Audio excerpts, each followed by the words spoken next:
This is Annie Kai. I'm an investment advisor at Sequoia India. Today, I am delighted to be hosting the F10 Singapore Incubation Demo Day. F10 will be showcasing a number of really exciting startups disrupting the fintech ecosystem in Southeast Asia. We'll also be hosting a panel on climate fintech afterwards. Before we begin, please let us know in the comment section which startups you're rooting for. Let's show some love to these startups. Let's welcome Jonas, head of F10 Singapore, to bring us through all the exciting initiatives that F10 has been up to in the past few months. Yeah, thank you, Annie. Thank you for hosting us here today. So Jonas, I understand you guys have many exciting initiatives at F10. Could you give me an overview? Yeah, definitely. There's a lot happening, and there has a lot been happening over the past few months. So, as you know, our mission is to unite tech startups with big business to shape the future of banking and insurance. And we do that mainly through our two flagship programs. On the one hand, we are working with early stage startups. This is the incubation program that we are just running right now. These startups are pre-seed, pre-revenue often, and it's a 5-month program where we really bring them to the next stage. The second program that we will be running again in September is the acceleration program. It's a program for later stage startups. They are post-revenue. They have also raised already a round. And there we focus much more on that pilot POC that they can achieve with corporate partners to reach their next level. Besides that, we also help international startups to land here in Singapore. So for example, we are going to run a program with Korean startups in August to introduce them to the local ecosystem here. It's very exciting. Yeah, but last but not least, the most exciting one that we will be talking about as well here today is actually our initiative on climate fintech. Through a partnership with New Energy Nexus, we are working with climate fintech startups, fostering them to reach their next stage. We define climate fintech as digital financial technology that is catalyzing the decarbonization of the economy. We'll be talking about that in a second. Wow, that's a big project.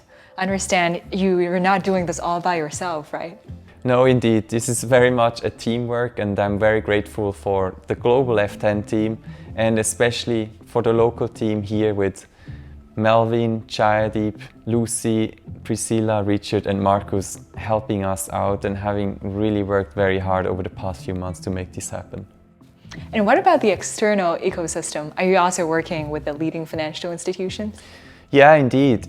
As I mentioned earlier in the mission, so corporate partners are core to what we do, and thankful for Bank Julius Baer, Six Group and R3 that are our corporate partners here. Really enjoying that great collaboration and looking forward for more. Moreover, I think very important for us are also our international mentor network. These are industry experts, investors, founders themselves that support our startups on their journey. Basically, from day one when you join our program as a startup, you will have direct access to a vast pool of expertise. And thank you so much for all the mentors that are continuing to support us here in Singapore. So Annie, I'd love to hear from you. How does Sequoia build its ecosystem and helping the startups? I'm really glad you're asking that question, Jonas. So at Sequoia, we believe in helping founders scale their businesses all the way from ideation to IPO and beyond. And we have the benefit of 49 years of tribal knowledge, having done this for a while. And we try to help our startups across all stages and sectors on their journey towards building enduring businesses. Among the programs we have, there's one around early stage founders, another for high growth startups, and finally one for women founders. First up, we have Surge. Surge is Sequoia India's scale-up program. It combines 1 to 2 million of seed capital along with company building workshops, a global curriculum, and access to mentors and startup founders from all over the globe. It's launched in 2019 and since then has grown into a really vibrant international community of over 200 founders from 91 companies across 5 cohorts. Next up, we've Guild. Guild is our program for the most successful growth stage startups from our portfolio. We feel that by bringing them together, having this community of like-minded founders and category creators who can learn and share experiences with each other is a very powerful way to further unleash their potential to the fullest. And last but not least, We're also huge proponents of diversity, and to that end, we have a program for women founders called Sequoia Spark, which we launched in 2018 with the goal of inspiring and helping women founders build lasting companies. Since then, we have connected with over 200 female founders across India and Southeast Asia. Wow, these are great initiatives. Thank you, Annie, for sharing. Now let's welcome Melvin. Melvin is the F10 Program Success Lead, and he will tell us more about how the program went. Hi everyone. Melvin, it's great to meet you. Could you give us perhaps some program insights? The last 5 months of the incubation program had been intense as we went through the F10 curriculum. The comprehensive program is supported by our proprietary learning management system and masterclass sessions conducted by various domain experts and mentors. I'm very proud to share the outcome. More than 100 hours of masterclass conducted with over 30 mentors involved and 38% of them being one-on-one sessions. Something worth mentioning is on diversity, where we have 50% of our startups having female representations in their C-suites in this cohort. I'm so glad to hear that, Melvin. Also, I understand you have been running this entire program virtually. Was that a straightforward process? Running a virtual program may seem simple, however, things do not usually go as planned, as you can see from behind the scenes. I would like to sincerely thank the startups for their commitment, determination, and resilience in completing the program. You guys rock. Here's a short clip of them sharing their experience with F10. It has really been insightful for us. Fascinating. Collab, defining. Very good. 10 on 10. So it was very engaging, very clearly articulated by the various coaches, the mentors. Selling sessions and we learn from each other. There is certain way that you need to vet your co-founder, you need to do certain things just for your own clarity. Being able to communicate succinctly within the team on the mission, vision. For Singular at this stage would be product market fit. And F10 has done that very well, connecting us to a few mentors. Leveraging F10 expertise for funding readiness. Tapping into F10's powerful network. Collaboration is the key. That sounds like a ton of fun. So do the startups get a certificate or something to celebrate their graduation? Spot on, Nanny. We wouldn't be called a FinTech accelerator if there's no innovation mindset among us. We would like to present our batch startups with NFT certificates. We hope these certificates symbolize the founders' endless passion for entrepreneurship, just like how NFTs do not expire. NFT certs, I love that. So do I get one too for helping to host today's demo session? Sure, Annie. I'll give one to you. I'll take you up on that offer. And now I would like to hand it over to Jonas, who in the meantime has been setting himself up for the Climate FinTech panel. Over to you, Jonas.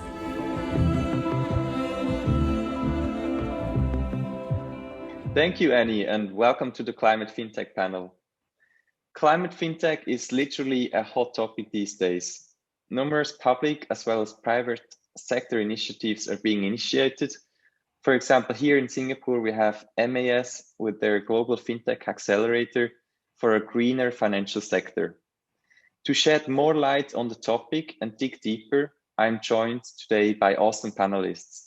Let's hear from them who they are and what they do. Aaron, over to you. Hi, everyone. My name is Aaron McCrary. I'm the Climate FinTech lead here at New Energy Nexus. New Energy Nexus fosters accelerator programming around the world around clean energy and climate, and I help to run and develop a program specific to climate FinTech or digital financial technologies that catalyze decarbonization. Really excited to be here today. Thank you. Thank you, Aaron. Great to have you. Over to you, Kelly. Hi, everyone. Thanks for having me on this panel. My name is Kelly Chia. I am the Deputy Head of Research for Bank Julius Baer. And I sort of like spearhead the thematic program or thematic research in Julius Baer for Asia. Really happy to be here. Happy to have you, Kelly. Now over to you, Ronnie. Thank you, Jonas. My name is Ronnie, CEO of Green Art Capital, an impact fintech from Singapore. whose mission is to bridge the UN SDG financing gap in emerging markets. And we achieve that using our impact and ESG tech solution by partnering with financial institutions to measure the positive social and environmental benefits produced by their debt portfolios. Great, thank you, Ronnie. So to make an introduction, I would like to play you guys a video that we created on climate fintech together with New Energy Nexus.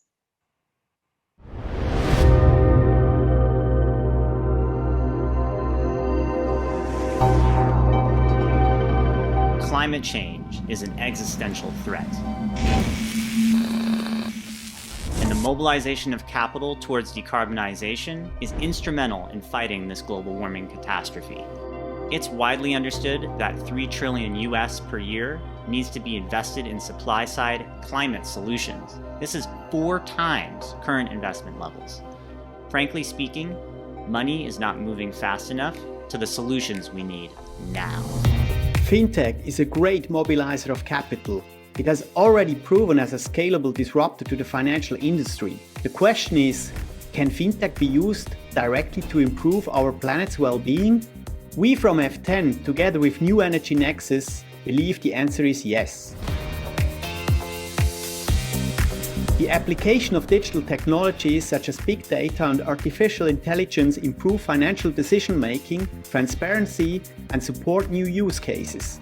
This creates greater financial inclusion and innovation. Climate fintech is simply digital financial technology catalyzing decarbonization.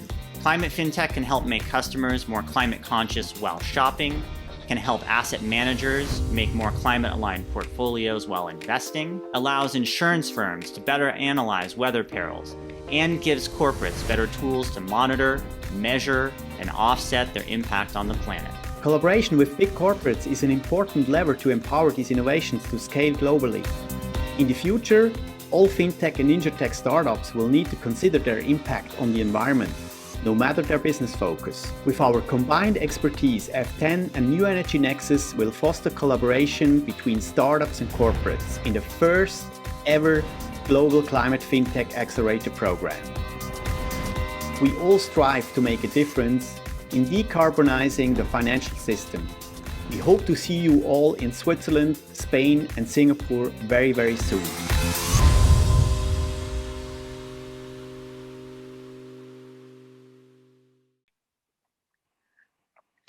All right, Aaron, as we've just seen the video, now can you tell us more about climate fintech and why is it important? Sure, thanks, Jonas. So as we sort of highlighted in that short film, climate fintech is digital financial technologies which help to catalyze decarbonization in various ways.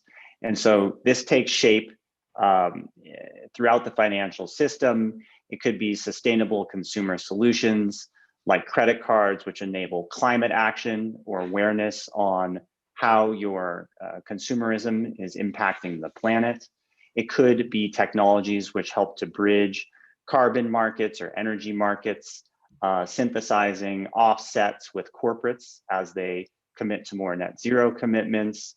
It can also be tools and technologies around ESG, portfolio creation, climate risk analysis.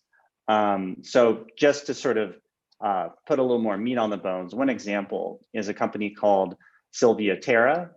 Sylvia Terra uses geospatial satellite mapping of forests. They can tell how much carbon is being sequestered based on the species of tree. And through this technology, they were able then to create a natural capital exchange of the credits per stand of tree. And now that company is working with Microsoft, selling those credits to Microsoft, but also using Microsoft's artificial intelligence technologies to better and more accurately map the forest. So hopefully that illustrates a little bit, and we're really excited. We're working with F10 now to build climate fintech accelerator programming around the world, nurturing more startups that are in this space.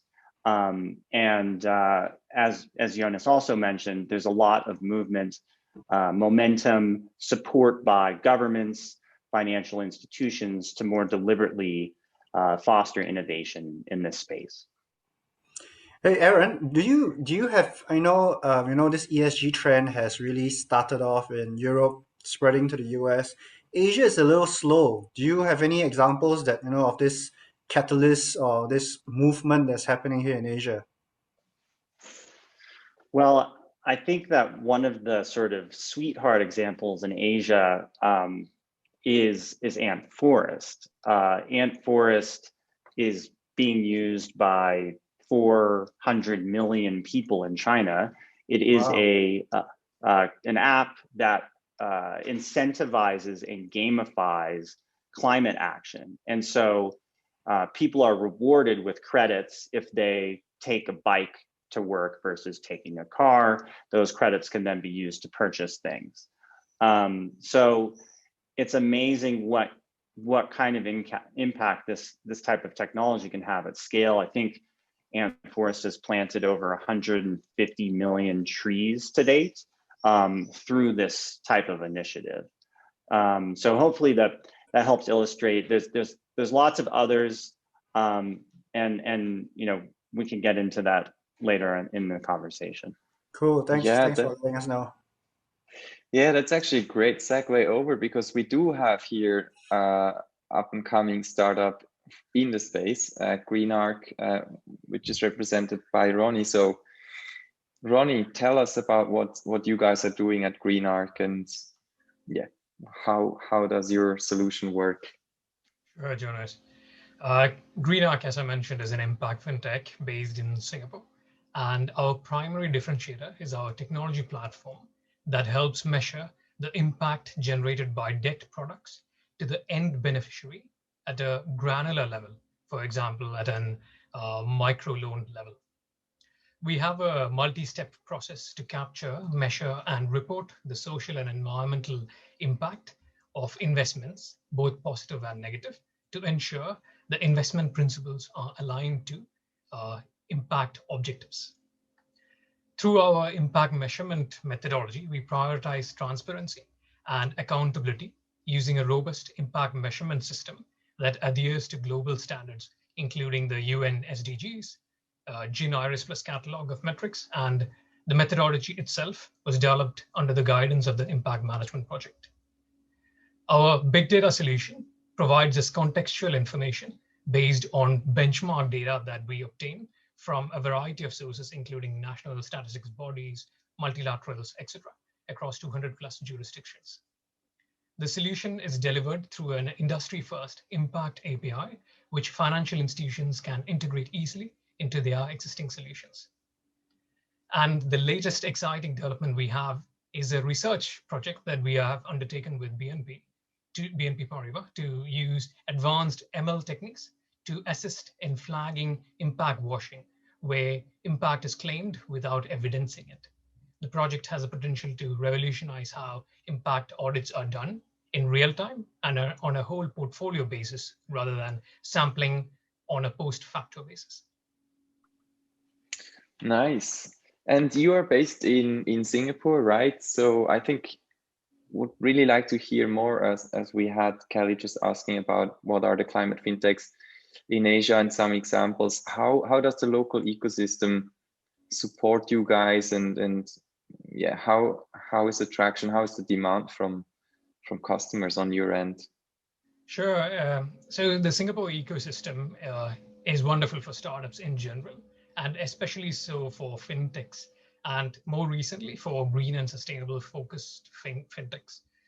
The regulator MAS has been very supportive of fintech initiatives through grants, deal Fridays to meet investors, the famous Singapore FinTech Festival, which you mentioned earlier, and more recently, Project Greenprint. The wider ecosystem has also come together quite nicely, especially with the Singapore FinTech Association, which provides a natural aggregation of everything that a fintech needs. If I double click on a couple of those items, Project Greenprint will be of interest to the audience. This initiative, which was announced by MAS last year, with the objective to position Singapore as a launchpad for green fintech solutions, consists of 3 pillars: mobilize capital, monitor commitment, and measure impact. 50 million Sing dollars have been earmarked from the FSTI initiative, the Financial Sector Technology Innovation Scheme, to support this program. In fact, the problem statements of the Singapore FinTech Festival accelerator that you mentioned earlier is aligned to these three pillars of the Project Greenprint. The other major ecosystem player is the Singapore FinTech Association, which provides a community for FinTech startups. And one of the committees of the association that I'm personally involved in is the Green and Sustainable FinTech Committee. The objective of the committee is to, one, serve as a conduit for FinTechs to engage with the regulator and the industry, and two, to nurture the development of the ecosystem as well as the talent in the ecosystem. So safe to say that startups in this space in the ecosystem are in very good hands. Glad to hear. Very much aligned with our view as well. So good to get your views, Ronnie. Now I'd like to focus more on the corporate view. Kelly, how important is the topic of climate decarbonization, ESG? Can you shed some more light on that from a corporate view? Yeah, I guess in that light, we take it really, really seriously. So in one line, right, we don't just want to feel good, we want to do good. And that's really, really important. Just as an evidence, Julius Baer has been carbon neutral in Switzerland. We are trying to do it for the rest of the footprints of the global offices outside of Switzerland. In Switzerland, they have been carbon neutral since 2015. So most of the energy that they're using is all renewable, and I think it's really, really great that the bank really, really is taking this quite really, really seriously. In terms of reporting, we also want to be sustainable about things. Number one, we are signatory to the PRI, which is the Principles for Responsible Investing. And for the first time since 2020, we also reported to TCFD as well as the PRB, or the Principles for Responsible Banking. So I think that's something which is really, really important. Sorry, there's a fly here. So that's something which we really take very, very seriously in terms of sustainability and decarbonization for ourselves. Nice, great to hear. How is climate risk becoming increasingly important in the investment business? You guys are very much investing in that space, doing asset management. And can you give some more light on how you address that right now, the climate risk? Yeah, I think, in terms of, if you take a step back, right, what's driving this? I wish we could say that the goodness of the heart of the entire world is becoming better, right? That everybody wants to, protect the environment. But I think that the real key reason why there's such a momentum now is because regulation is driving everything.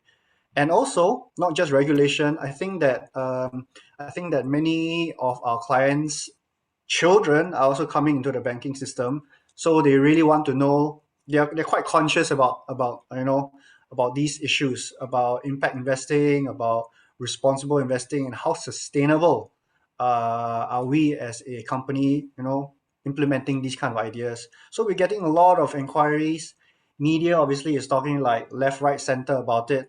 And that translates, right, to actually offerings doing really well. We had a 50% increase in our own managed ESG fund mandates, and a doubling of the total amount of AUM managed into other ESG related funds.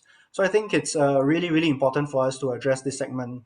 Like I said, regulation, and obviously a younger generation that's really concerned about their planet, their impact, and how they can really, really do something more with the financials that they have.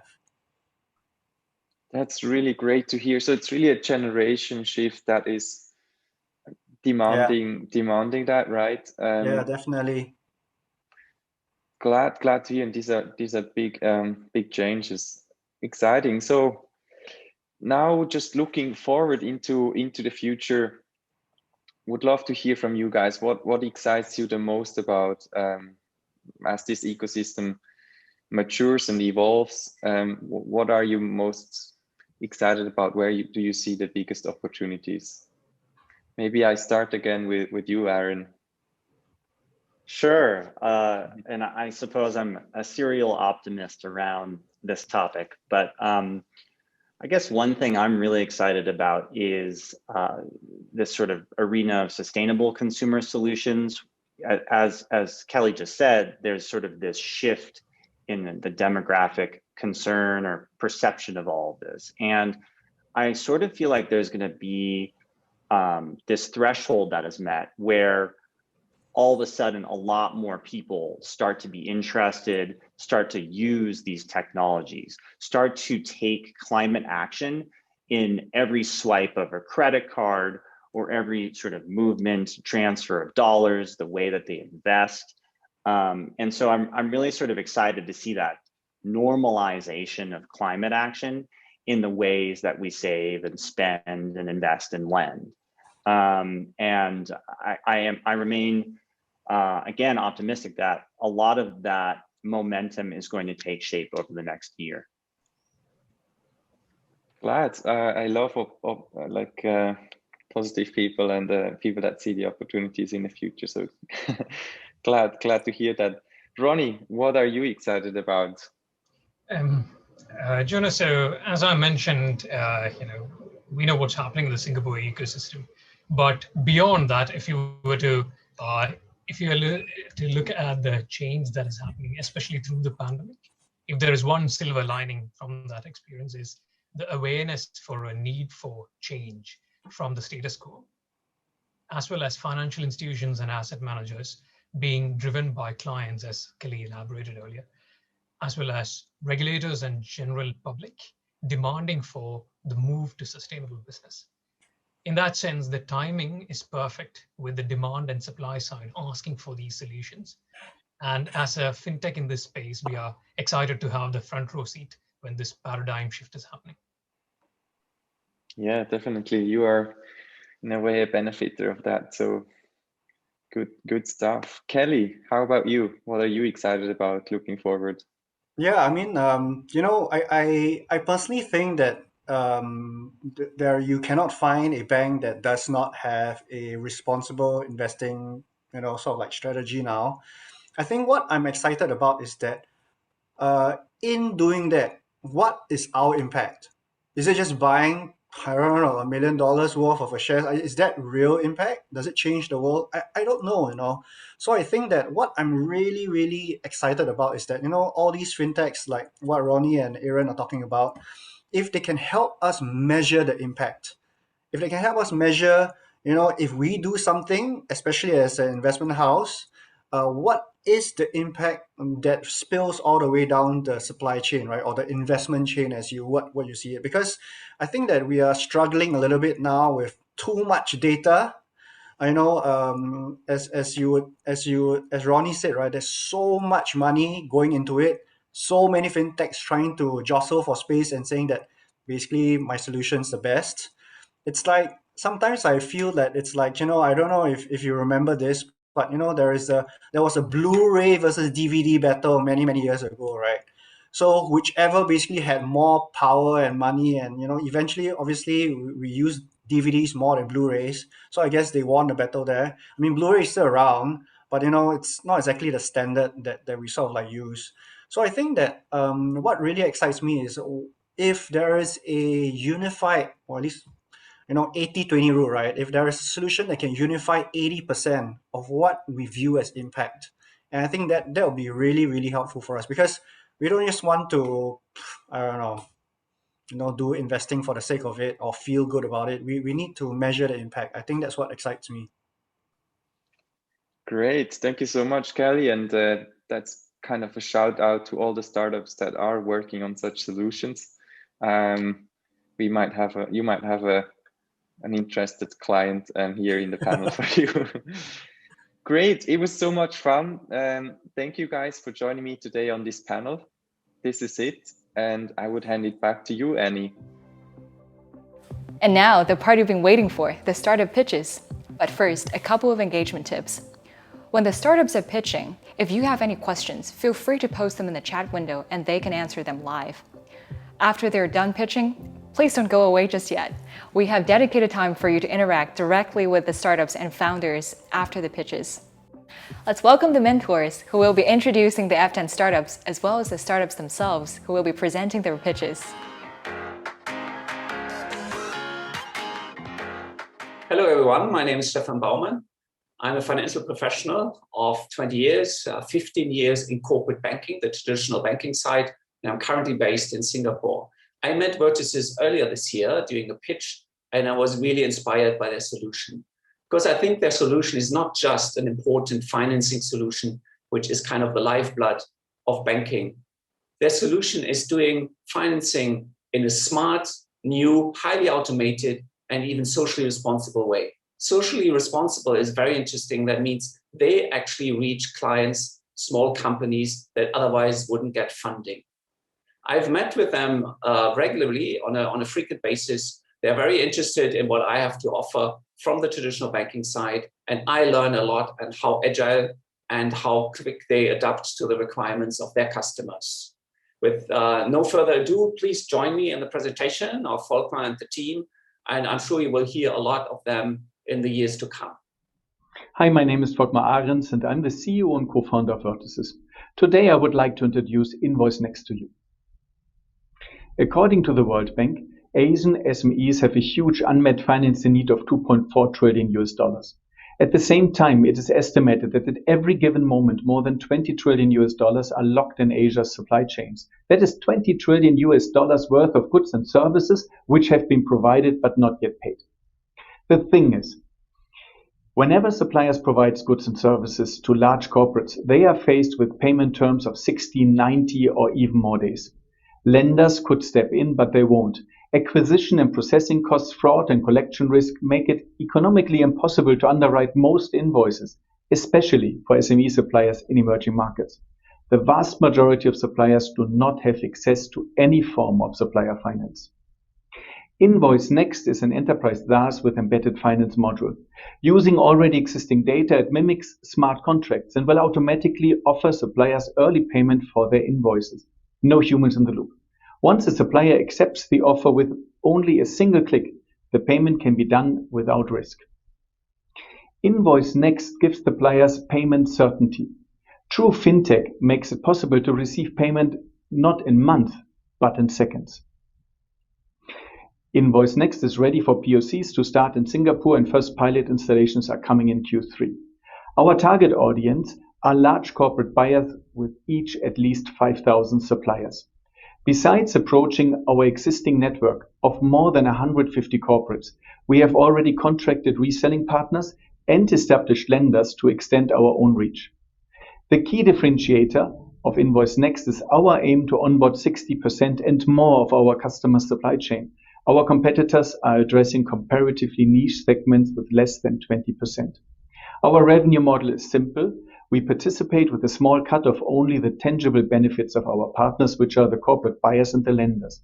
With a focus on Southeast Asia and India, we believe to prove our models before end of this year and then scale the business quickly. As an enterprise SaaS, we are ensuring a minimum gross profit margin of 80%. We have a diverse and experienced team, most working out of Singapore. While we are looking at a planned pre-series A round end of 2021, currently we are closing a pre-seed round of $500,000. If you like to learn more about Vertices, about Invoice Next, our plans, if you want to partner with us for the current seed round or maybe for the pre-series A round end of this year, please contact us. Thank you. Hi everyone, I'm Hanis. I'm currently based in Hong Kong. I'm a leader in digital banking and digital product development space. Currently, I'm working with HSBC, helping to transform the digital products and journey in retail banking space globally. In my mentoring journey with F10, I am mentoring Amplify as part of the incubator program in Singapore. I have helped Amplify to understand the customer pain points and how they can build a customer-centric product. Amplify is building a sustainable finance for SMEs, small medium enterprise, by bringing digital assets within the DeFi space, and they reward the customer with high yield return. I believe this product can make a difference. I believe Amplify can make a difference. With this, I'm going to welcome Amplify. Hi, my name is Georgia, and I'm one of the co-founders of Amplify, decentralized consumer-to-business lending platform. The trade finance landscape has one big challenge, but also great opportunities. While on the one hand, over 40% of SMEs trade finance applications are rejected, the global factoring market is due to increase massively by 2024. And decentralized lending protocols are locking over $30 billion in liquidity. So what are the problems? On the one hand, SMEs are unable to easily borrow for their business needs. And on the other, a new class of investors is looking to diversify their portfolio and invest in more traditional products. The solution is Amplify, a platform that connects non-core suppliers with various credit ratings with their liquidity locked in decentralized protocols. This solution is just a small part of a much larger vision, a vision of a sustainable, bias-free, and inclusive financing system powered by decentralized innovation. So where are we at with the product? We have already rolled out a borrowing and lending protocol that we call V1.0, and we're working on V2.0, a more comprehensive platform that allows suppliers to upload tokenized versions of their invoices to use as collateral. Right now, we support borrowing of stablecoins to mitigate the risk involved in the volatility of cryptocurrencies. We count on hundreds of thousands of SMEs to choose Amplify to borrow for their needs. When that happens, we're going to take a small cut from a lender and a small cut from the borrower. Our roadmap is ambitious. By 2023, in fact, we want SMEs to be able to upload different types of tokenized assets to use as collateral. And with a roadmap like this, we need a visionary investors to come on board right now with $500,000. For this, we're happy to sell 5 million AMPT tokens at the price of 10 cents, a price that we count to multiply times 5 1 year from now. So who will you be investing in? You will be investing in a team that has all the skill sets needed to make Amplify succeed. Starting from the CEO, Eugene Tan, with over 20 years experience in shipping and logistics, continuing with Vadim, with a lot of experience with blockchain development, and Nizam, coming from MAS regulatory compliance. So thank you for listening. Our calendars are open. Reach out and join our journey. Thank you. Hi, my name is Alban Salor. I am responsible for the financial crime risk controls at HSBC Wealth and Personal Banking in Asia Pacific. I've also been a mentor with F10 since 2019 and more recently with R3 Venture Development. Corizons is an enterprise risk management platform using a combination of roles, analytics, robotics automation, AI, blockchain, as well as data partners. I had a great experience working with Corizons and in particular with founder Suresh. He has been very dynamic and responsive, and we've had very candid and robust discussions. I think they have a great product, a great team, and that they're on their way to success. Good luck, Corizons. Hello and welcome. I'm Hasan Güner from Istanbul, Turkey, and I'm working as a portfolio and product manager in Mirsis, an IT consultancy company working with 10 of the largest banks and insurers in Turkey. I have extensive experience in profitability, pricing and costing, credit risk management, and various other financial domains. And I'm one of the mentors of Corizons. What Corizons offers is unique in terms of traceability of interconnected risks and real-time monitoring of individual risk items. My role was to support decision-driving customer traction in this exclusive growth journey with business model segments validation and cross-checking product offer traceability to the value proposition. I will be happy to support their innovation roadmap in the future. Now I'm giving the stage to Suresh Rupmangathan, the CEO of Corizons. Hi, thanks for the opportunity. Corizons is a risk management startup based in London. I am Suresh Rupmangathan, founder and CEO. Our vision is reshaping risk management for growth using a unique connected risk management approach. Continuous disruptions and increasingly connected risks are forcing high risk businesses such as banks, insurance, oil and gas, and others to rethink risk management. The uninsurable risks are on the rise. And even after significant investment, the businesses are facing huge amount of risk losses, regulatory fines, and loss events. Current silo approaches and solutions are not delivering the emerging risk and compliance management needs effectively. Corizons is an award-winning business-operated, low-code platform for managing critical risks in one place. Our platform comes with one solution for managing risks connectedly with real-time insights, artificial intelligence, and end-to-end automation. We have been independently assessed and awarded by British Standard Institute, as well as we have been selected as one of the top 10 startups by F10 Accelerator. Our platform can help organizations to reduce disruptions, losses, and accelerate growth in real time using single framework and taxonomy, and help them to move from whichever maturity they are in to their target maturity to become a business partner and growth contributor. Our platform generates up to 70% of operational efficiencies and helps to reduce risk and compliance spend over 45% and also implement and operate at 80% lower cost compared to the top 5 industry product. We have achieved excellent early traction over 8 months. We have engaged with our first client and in the pilot phase with an insurance client and also in advanced stage discussion with 2 more banking and insurance clients. We have a huge market opportunity across high risk industries globally. We have 3 core services and expecting to generate $300,000 revenue per annum per client with a 3-year subscription. We are looking to accelerate sales as well as product advancement and looking to achieve 6 plus clients by end of this year confidently and also organically grow and achieve 15 plus clients by end of next year. And by end of 2023, looking to achieve 30 clients, which will give a 9 million revenue approximately. We have a very strong core team supported with excellent strategic advisors and mentors. After successful validations and traction in multiple countries and geographies, now looking for seed funding support of $600,000, which will give a 12-month runway to accelerate sales and marketing and product advancement. And also looking for strategic partnership in building a world-class, highly profitable tech business. And if you'd like to be part of that journey, please get in touch. Thank you very much. Hello, everybody. My name is Antonio Tinto, and my expertise is in innovation and digital product management.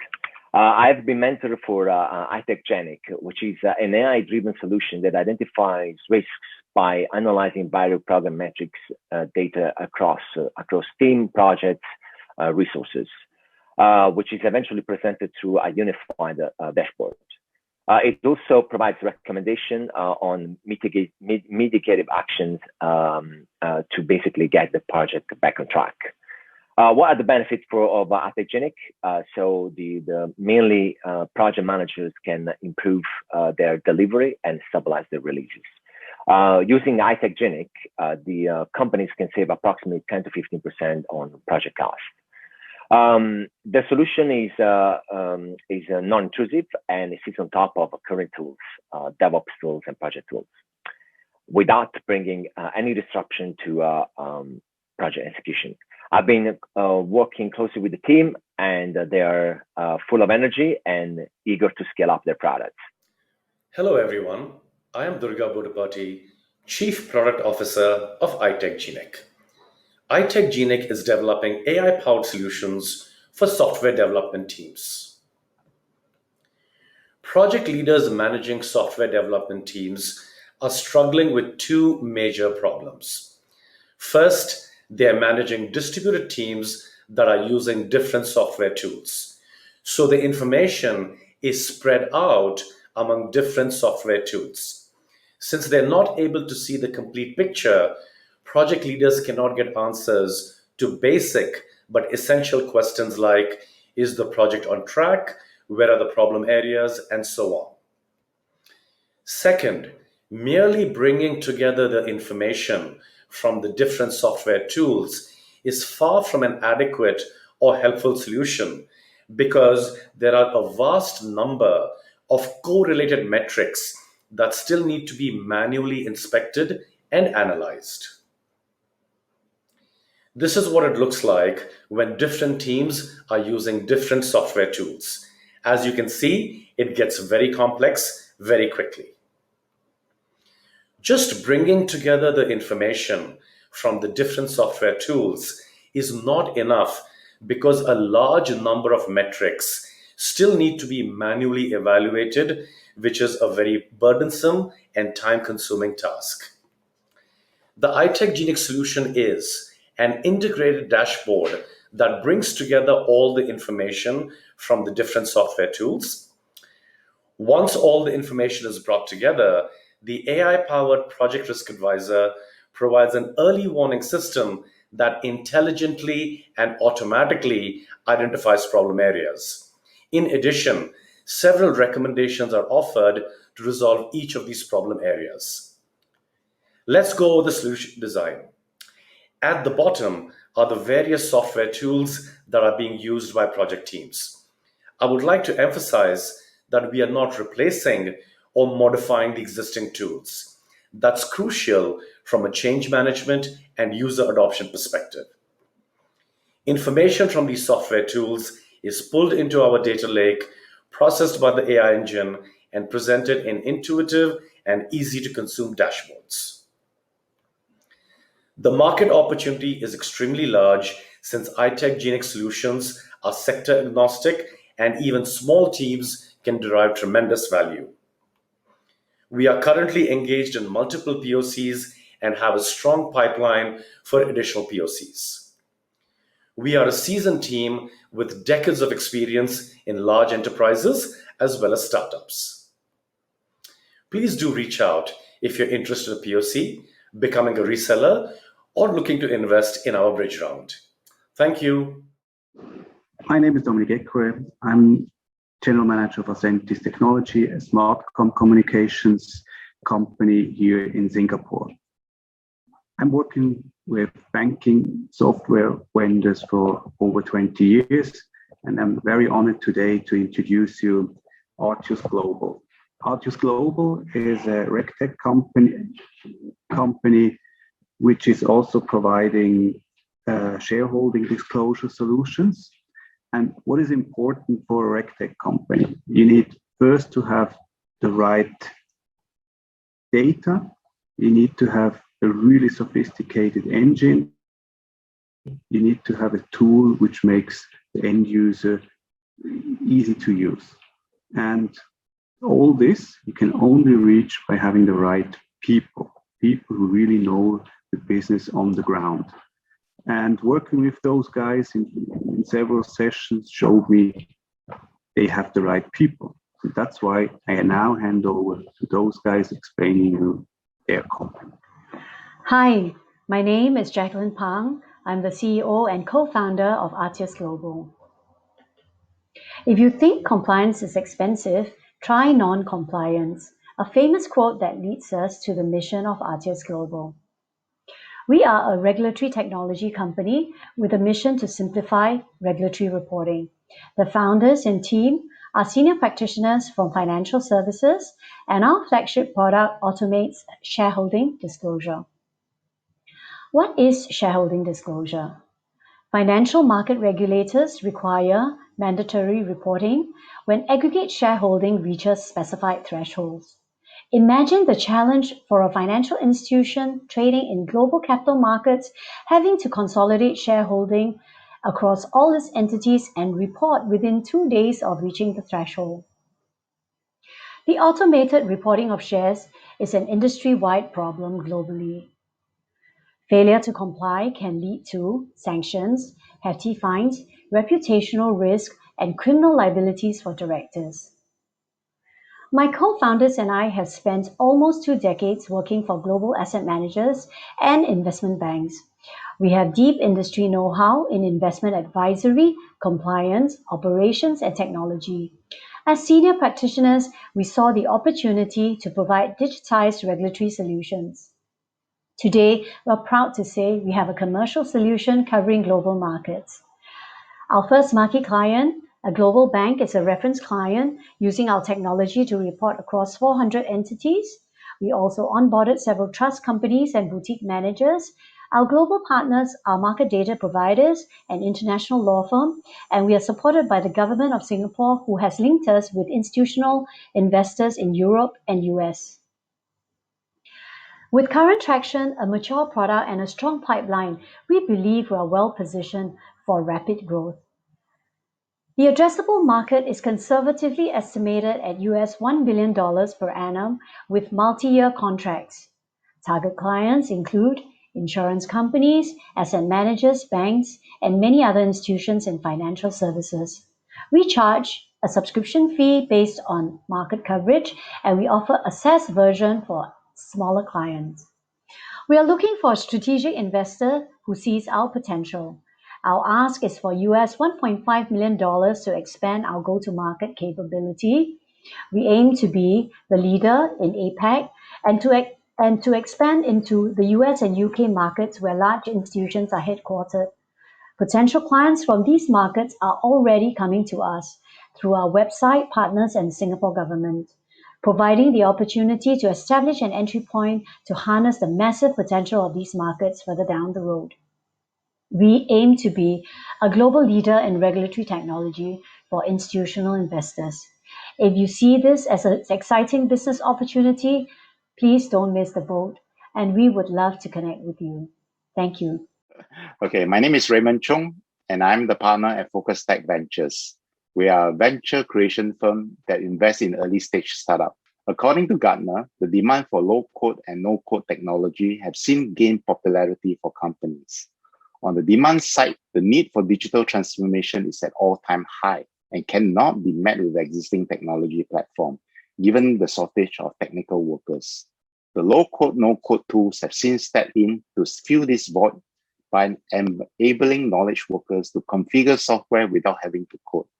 Allow me to introduce you to Gokyo, a no-code platform startup, on how their low-code offerings are now helping organizations to be more agile, and also in maximizing business results with their low-code process intelligence and productivity analytical tools.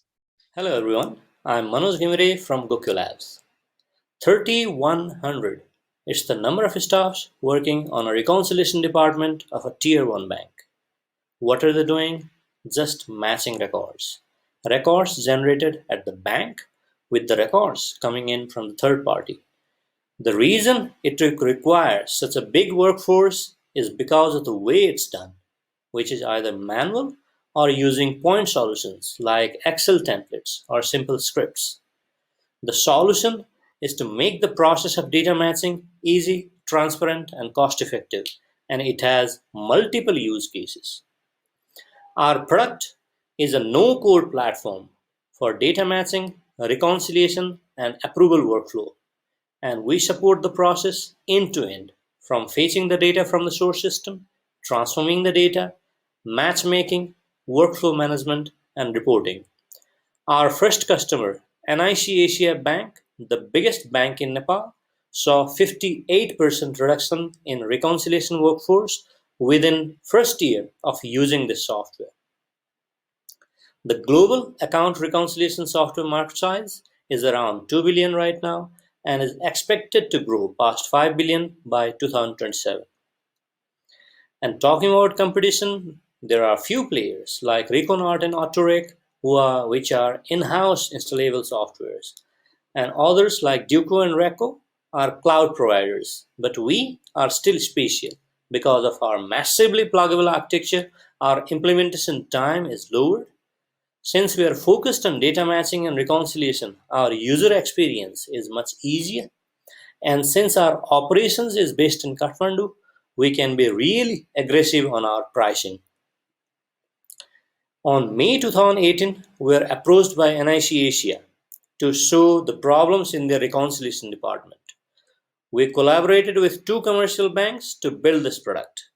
As of today, we have already released version 2, and have 10 paying customers, all from Nepal. So now we want to expand to SE and acquire 15 new customers by 2022. And for that, we are asking for $700,000, which would be invested on building a sales and marketing presence on SE. And we also want to call out the businesses in need of data matching workflow and also the system integrators who are working in SEA to come to our booth and say hello. Talking about team, I'm Manoj Ghimire. I look after product, and Carsten, he looks after sales. We both have over 20 years of experience on working with enterprise data. And talking about matchmaking, this is the perfect match between the Gurkhas and the Vikings. Thank you. I'm Anjana, and I have extensive experience in treasury and payments, both with large global banks like the Royal Bank of Scotland and startups like the Singapore-based payments fintech SingX. It gives me great pleasure to introduce today Dalfab, who are building a digital escrow network based on programmable money. Before coming into F10, Dalfab had completed a proof of concept with custodians on the Monetary Authority of Singapore's Project Ubin. During the program, our focus was on validating key aspects of their solution with the larger business and financial community, and the response has been extremely encouraging. I really enjoyed working with the team at Dalfab, who are reimagining the future of conditional third-party payments, and I have no doubt that the great knowledge and focus that I've seen will help them convert their vision into reality. Handing over to the very dynamic and personable founder of Dalfab, Isaac Chiu. Hey everyone, I'm Isaac, co-founder of Dalfab, and we're building a digital escrow network to provide transaction assurance by leveraging on programmable money to perform simple if X then Y logic. Currently, money moves based on specific instruction that you provide your financial institution or a non-bank that has custody of your funds. There are multiple touch points and delays which can arise as part of onboarding or when funds are in transit. Due to the processes and costs involved, a custodian is only used for high-value B2B transactions. In addition, funds held in escrow also generate little yield. The solution that we developed is an end-to-end platform to digitize existing escrow processes, create digital assets and stablecoin escrow, and utilize a series of smart contracts to manage the accounting and movement of funds. Clients will be able to use these stablecoin and e-money of their choice to provide their counterparty with transaction assurance, whilst being able to lend or stake their collateral. We've completed paid proof of concept with non-banks and are working to roll out the solution in Singapore and around the region. In addition, we're in partnership discussions with dispute resolution centers and law firms. For non-banks that are in the business of providing custody arrangement, providing a white label SaaS solution to handle stablecoin escrow is our immediate priority. To reach the wider B2B community, we would onboard professional intermediaries onto a common and regulated platform to handle B2B transactions. In today's landscape, there are traditional custodians, digital custodians, and smart contract escrow. Parties must, however, agree on a common escrow agent transacting currency and be on a common network. We enable parties to programmatically lock and move value on and between different blockchains and to be the bridge for escrow transactions that may take place between C5 and D5. We provide the solution as a SaaS to non-banks. Our partnership discussions with dispute resolution centers, marketplaces, and closed-loop payment system will enable us to obtain a percentage of funds locked using our escrow network. We have a team that understands this pain point and has the necessary expertise in building applications for financial institutions, startups, and in bringing solutions to market. We are looking to raise $350,000 to deliver on our white label SaaS solution and to reach the wider B2B community with a regulated sandbox where for disputes alone, there is a TAM of over 80 billion. We're excited to bring escrow mainstream using our escrow governance token, and we invite you to join us on the next evolution of money. Thank you for listening, and let's chat soon. Hi everyone, my name is Rinat. I'm a senior partner in Cambridge Management Consulting and I'm based in London. I have spent over 20 years in strategy consulting for banks and was quite impressed with Monaca project, which I'm going to introduce to you today. It's not a secret that banking world is changing, that APIs and open banking are changing the ways that customers are using their data. Customers are now empowered with their data and can do way more than they used to be with traditional banks. And we see a lot of interesting new generation financial apps emerging across the globe. And that's exactly what Monaca is doing. They are trying to revolutionize access to banking in Asia. They are building an all-in-one financial super app that will change the way people work with their money. They have a live app. They are testing various products. They are testing various customers. But of course, it's just an early beginning of their project. Now, please let me hand over to Monaca. Hi, I'm Chantal, part of the media and PR team here in Monaco. The idea for Monaco started with Calvin. He began his career in finance before switching to tech. Having both the financial and technical expertise, he wanted to build a complete solution to personal finance. It was at the end of the program last year where he formed his vision. At Monaco, the vision is to create a personal finance super app, a marketplace for your money to be distributed in a way that fits your lifestyle and your goals. And it's the perfect timing with open banking because it's starting to come online across Asia. So where do we start? We start with savings. It's the gateway to other services, so we're going to start by building a better way to save. We're going to start with millennials like myself. We are a generation of spenders. We will come to manage 35% of Asia's wealth. And with 2/3 having had their income affected by the current pandemic, we are all thinking about our finances right now. In places like Malaysia and Thailand, 47 and 50% of youths are in debt. In Singapore, it's the top source of stress, that worry, fear, and anxiety about money. So how can we fix this? With behavioral science. Research has shown that using an emotional approach compared to standard financial education results in a 3 times savings rate increase. This is research. What about in practice?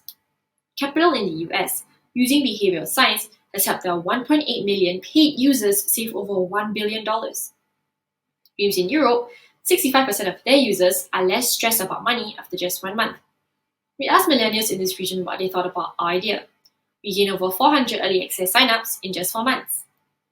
Here's our product, a personal finance app based on behavioral science and machine learning. This is how it works. Users enter their expenses for budgeting, then create a savings goal. And these goals will include sponsored items from brands. Users then link a habit or rule with that goal. Once the goal is reached, make the purchase through the app. We will monetize through freemium and affiliate marketing. We are different from other expense apps. We focus more on behavioral science and goals. And as we build out our ecosystem, we will continue to differentiate by distributing your money instead of keeping it within one institution.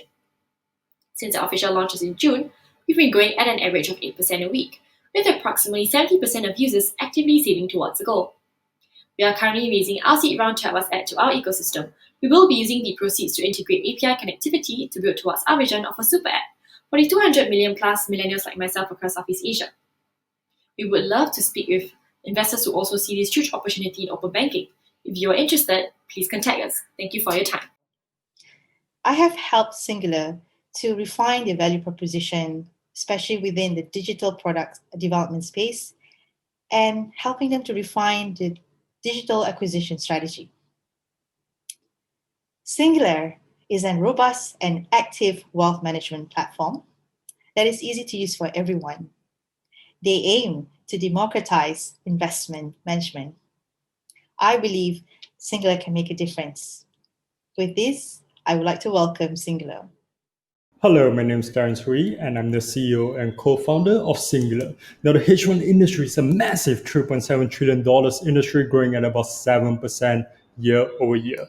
But here's the thing, only 1% of high net worth individuals actually get access to them. Most have been closed to new investors and highly secretive. Now, minimum buying for hedge fund is normally $150,000 to about $3.5 million. So the wealthy get all sorts of financial tools, and that divide actually frustrated us. So we created Singular. Singular gives people the confidence to profit from smart money and access to first-class investing. And here's how we do it. We look at the top 5% of hedge fund ideas, distill that into 20 growth stocks to create one super portfolio with a personalized hedge. Now, the app is actually launched 2 months ago.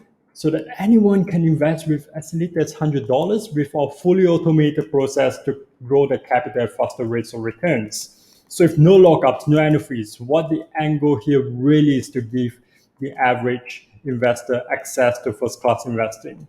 And here's how we make money. Although we don't charge an annual fee, that's a 10% performance fee with an optional $67 per month premium subscription to Wealth Concierge. For the past 2 years, we've built an engaged retail investors of 51,000 with 4,000 students on Udemy and 12,000 users for the singular mobile app, growing at about 20% month over month. So it is evident that the application of skill to investing still beats passive investment approach like buying and selling mutual fund or an ETF or even a robo-advisory app. Now, we have also proven that our clients' LTV is as high as 32,500, which is 16 times more than Citibank, Wells Fargo, and JP Morgan, and 216 times more than our closest competitor, Stashaway. So one of the interesting things is that the application of skill to investing still beats passive investment approach, and we are looking to fill this $11.5 billion active management industry in the APAC region. Our team has decades of finance experience, and that's what we're building. We're aiming for a $100 million revenue at 85% margin. With the launch of flagship and opportunities, we're looking to grow the asset under management into a $500 million within the next 5 years. Now, we have committed capital of $200,000, looking to raise the remaining $300,000 before closing our seed round. We are democratizing active investment management because we believe that the average investor should have access to grow their capital at high rates of return without increasing risk. This work is the first step in this direction. Thank you. Hi, I'm Jacqueline, CEO of F10, a Singapore-based alternatives investment manager. My areas of expertise are in special situations M&A, capital markets, structured finance, and alternative investments. For this F10 Singapore Incubation batch, I'm mentor to Data Lagoon, who are based in Tel Aviv. Data Lagoon is an AI-enabled financial alternative data intelligence platform for boutique asset managers. It has been a delightful experience mentoring the Data Lagoon founding team to have demonstrated a clear purpose and execution pathway in building and scaling the startup. The team practices a disciplined and structured approach in functional operations, coupled with a very responsive feedback loop that is driven by collaborative teamwork and innovative group thinking in both product and platform improvements. It is not a surprise that Data Lagoon has won several industry awards and are generating revenue servicing customers in several countries. It is my pleasure to hand you over to Omri, the CEO and co-founder of Data Lagoon. Hi, I'm Omri, co-founder and CEO of Lagoon. And my experience is coming from the Israeli Air Force. I was flying F-16 and a commander of a Joint Forces unit. I was in charge of integrating data to improve our planning, strategy, and decision-making process. And when I met my partner Asaf, who worked with the top Israeli asset manager, looking through my lens, I was shocked to find out how investors are still using Excel and traditional outdated information when they are making investment decisions. While under the surface, there's a huge amount of new data sources that can explain in real time the company's true value. Just didn't make sense. Now, the big sharks are doing this. They have their own proprietary systems that allow them to outperform everybody else. But nearly 80% of investors simply can't compete. Finding the relevant data is like a needle in the haystack. Once you find it, you need a data science team, and the costs are high. We provide the abilities of the big sharks for everyone else, from hedge funds, family office, mutual funds, private equity, and anyone investing in companies. Now, let's look at a use case. An investment analyst wants to invest in Etsy, and in order to do that, she needs to understand the business KPIs. By using Lagoon, she has access to the fusion of various data sources, so she can simply see the increase in customers by viewing the web traffic, online advertisement, and social media trends. Using Lagoon to predict Etsy's financials metrics, she was able to achieve meaningful outperformance and swim with the big sharks. Our customers use Lagoon to allocate capital, improve decision-making process and their research, not only for tech companies, but across all sectors, from real estate investment trusts to green energy companies, answering key questions. And what do? We save investors time, money, and increase their ROI. Lagoon finds the relevant data through our enrichment system, closing the gap in a matter of seconds. From web scraping, geolocation, web traffic, advertisement, news sentiment, you got it. Slicing the data on demand so only the useful insights are provided in real time, and extracting the real value of the company by explaining the predictions of those KPIs, and all this without writing a single line of code. The alternative data market alone is $4 billion annually and growing more than 50% in the last 5 years. We're aiming to disrupt this market, implementing a unique business model, and our solution is relevant not only for sophisticated investors, but for everyone else.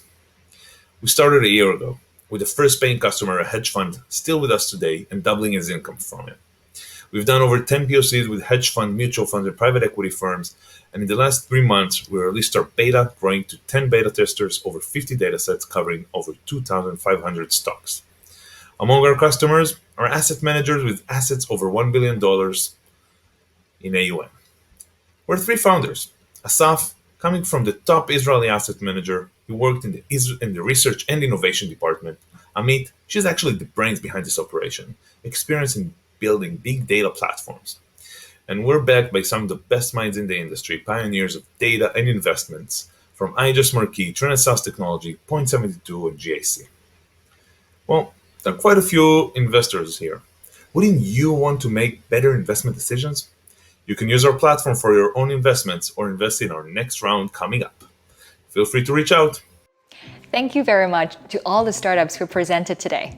I wish you all the best in your entrepreneurial journey. And now I'd like to hand it over to Jonas, who will walk us through the community outlook for F10.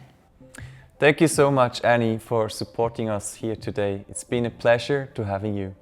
Likewise, it's been my pleasure. So if you are wondering how can I get engaged and you're a startup, we have the next program coming up in September. That's the acceleration program. And then for the early stage startups, the incubation batch is going to launch again in November. So now is the time for you to apply. If you are a mentor, a potential mentor, or a corporate, do get in touch with us as well. Do get in touch with me or with the team. We would love to get you engaged with the F10. Now, before we leave, you can network with the startups. It's finally time for that. Go on your left-hand side of the screen, there is the Expo booth icon, and you can directly speak to the founders. Thank you so much, guys, and see you next time.